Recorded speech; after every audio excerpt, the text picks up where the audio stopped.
Hi, this is Litre Total Parts Plus. Today we have a 2011 Honda Odyssey, stock number 6398. This ran from the 4th 2009 to the 1st 2014.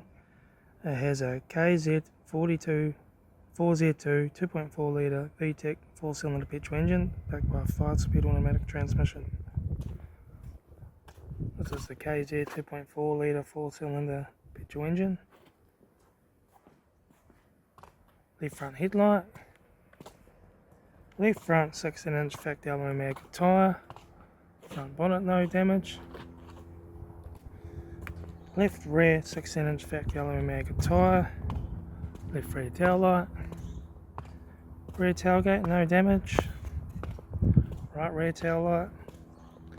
Right rear 16-inch factory aluminium mag tyre. Right rear door no damage. Right front door no damage. Right front door mirror.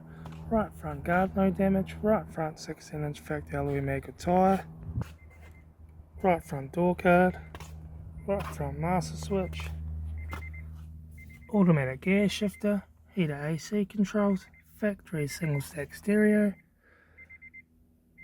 interior mirror, front courtesy light, left front sun visor, right front sun visor, factory 3-spoke vinyl steering wheel, instrument cluster,